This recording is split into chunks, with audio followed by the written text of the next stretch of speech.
Hey guys, and welcome back to my channel. I apologize if you hear some whirling sound. I'm currently watching a movie on my projector because I just rearranged my room and I was able to put a projector in here. So if you hear that whirling noise, like, don't pay any attention to it, just ignore it. So today's video is going to be about the books I got while on vacation because I have no self-control. I really don't. Every single time I go on vacation, no matter where it is, I always find a Barnes & Nobles. I always find a thrift store. I always find an antique shop. Any single place that sells books, I always find myself there.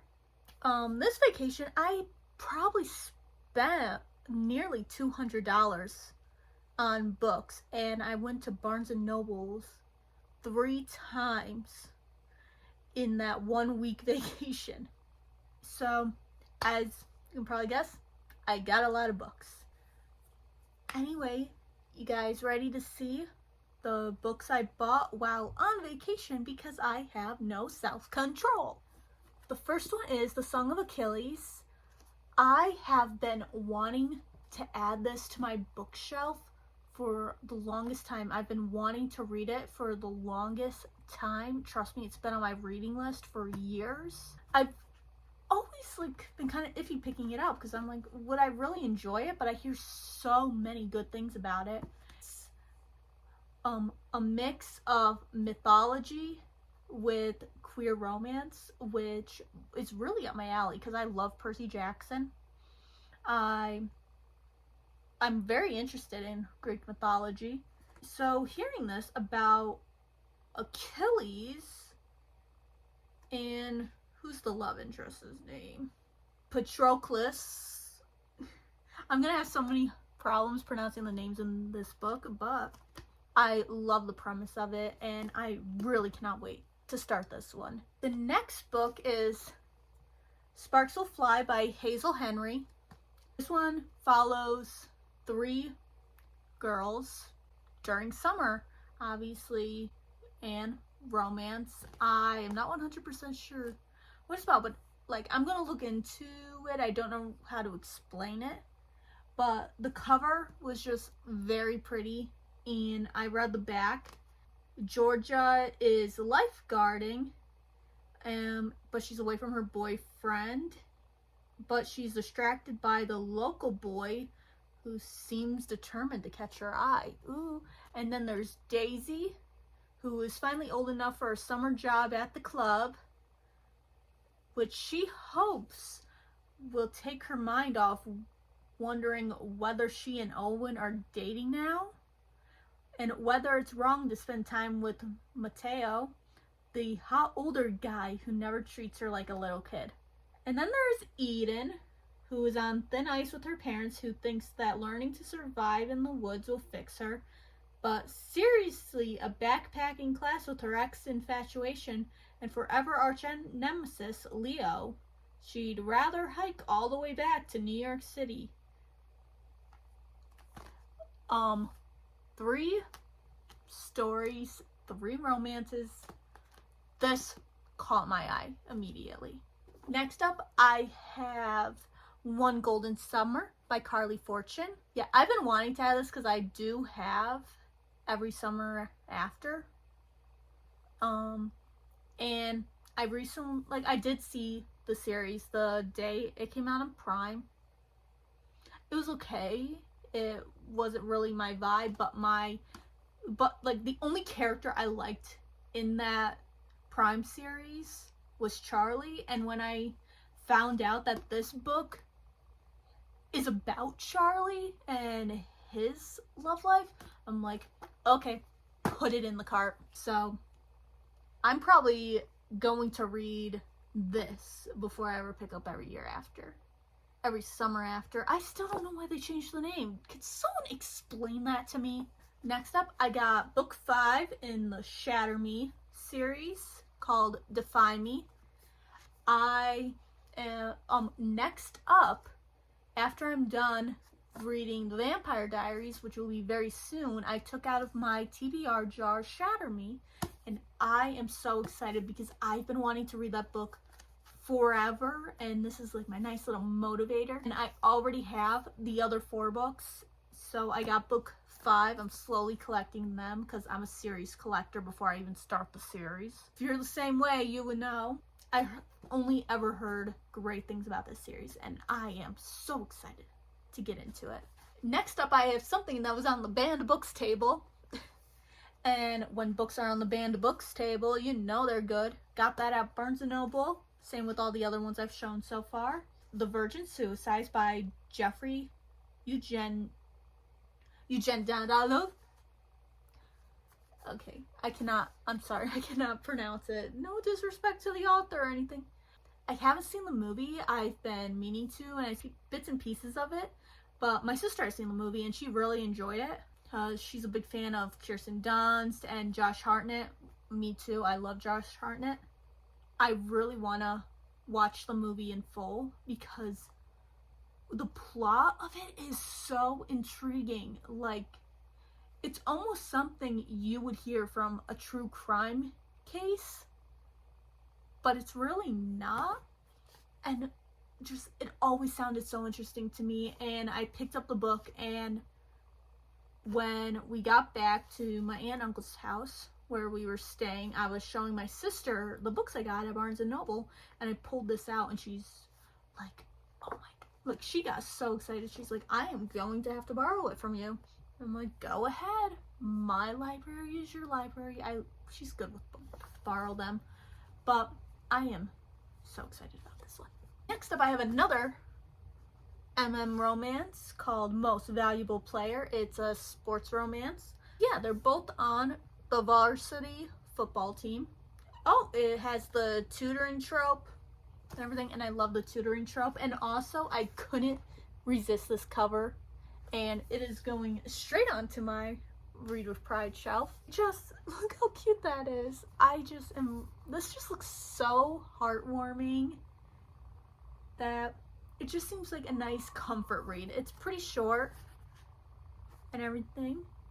And I think the font's a good size too, like an average size, not too big, not too small. So I feel like this is like a nice comfort read, especially for the fall, because look, fall colors and also football. So yeah, that one I'm excited about. Next up, I have some thrifted books from used bookstores. So they're a little older, and I'm going to show you the first one right now, which is City of Ember by Jeanne Dupro. I've told you guys this before, I am terrible with names, but I remember this book when I was a kid, and I don't remember if we read it in class or something, because I have no idea why my teacher even showed us the movie. But one day in my 5th grade class, we all gathered around, and my teacher turned on the movie for us. When I saw this book for only $2.99, I'm like, hey, what the heck? Because, you know, bring me back some nostalgia. So this is also going to be a nice, calm read. Maybe like something just to read in the backyard on a nice fall day, like something like that. So I'm really excited for the nostalgia feels. Next, I have 3 Nancy Drew books that I got from the same place I got City of Ember. First, I got Nancy Drew and the Ghost of Blackwood Hall. Next, I have Nancy Drew and the Secret of Shadow Ranch. And finally, I have Nancy Drew and the Clue in the Diary. Next, we're back at Barnes & Noble, and I got this book solely based on the cover because it is so pretty. Emergency Contact by Mary H.K. Coy. You cannot tell me that cover isn't pretty. And also, it was only $10.99. And if you know this economy, that is a steal. Like, you do not pass up books that are $10.99 these days, because you never know when that price is going to increase. Yeah, so in this, the characters are just finishing high school and they're heading into college. Yeah, so Penny and Sam, the 2 main characters, meet and exchange numbers, and they start this whole digital relationship and supposedly falling in love with the words. That was very interesting.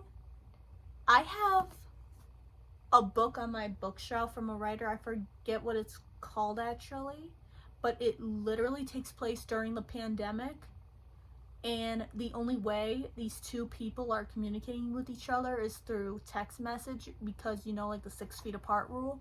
So that I still need to read, but the whole texting thing kind of reminds me of that and how they communicate. That's their main source of communication. So that is one of the reasons I was really drawn to this book, and also because of the cover. I am never going to shut up about this cover.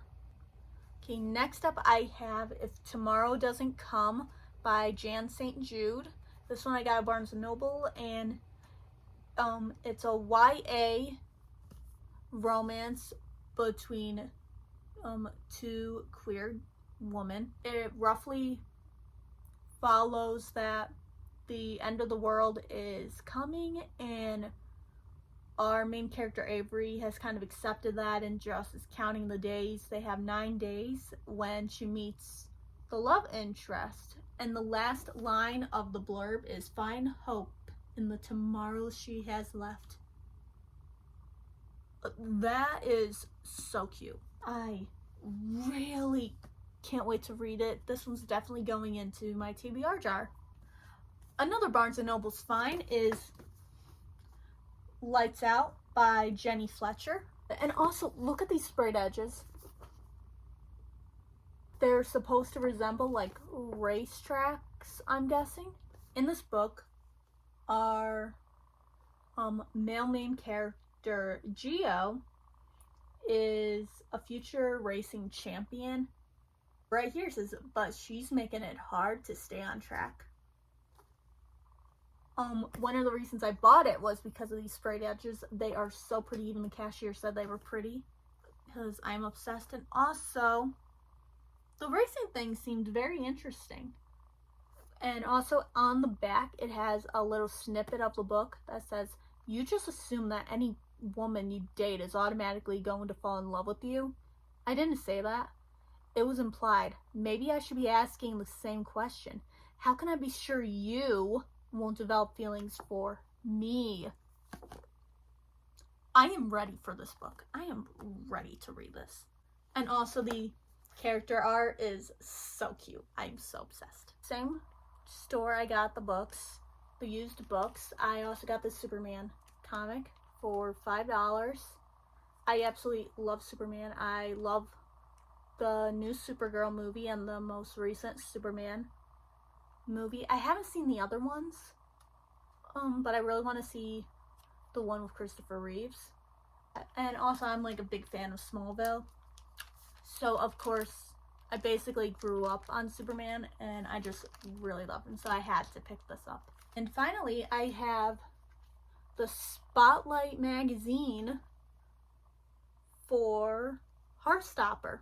Yeah, I have the Heated Rivalry one, and I will be giving you guys a little flip through tour on Friday of it. And then I saw this one for Heartstopper because the new movie just came out. Yeah, I have to get that. I love Heartstopper. Heartstopper is one of my favorite things to ever come out of Netflix. So I'm just very happy, and we drove from South Carolina to New York and back again, so this helped pass the time a lot, and I'm just very happy to have it. That is all of the books I got while on vacation because I have no self-control. Let me do a quick count because I haven't counted how many I actually got yet. Okay, I got 13 books, and these two would make it up to 15. Anyway, thank you so much for tuning in to this video. I hope you stay around and see what else is to come. And definitely for the Heated Rivalry fans, come back Friday so you guys can get a nice flip through of the Heated Rivalry version of Spotlight magazine. These magazines are official. They're sold at Barnes & Noble and everything. but they're also unofficial, so it's like a magazine for the fans by the fans, where basically they put in like interviews that they did, pictures, facts, all this stuff, but it's basically a magazine for the fans from the fans, and I absolutely love that. I really enjoy reading these. I hope you guys will come back Friday and subscribe. Stick around a little more. There's much more fun things to come as my confidence builds up, and I hope you guys have a fantastic week. In the South, school is starting up, so if you're going back to school, I hope you guys have a fantastic first day and also a fantastic rest of the year. And I really hope to see you guys next time. Bye, guys.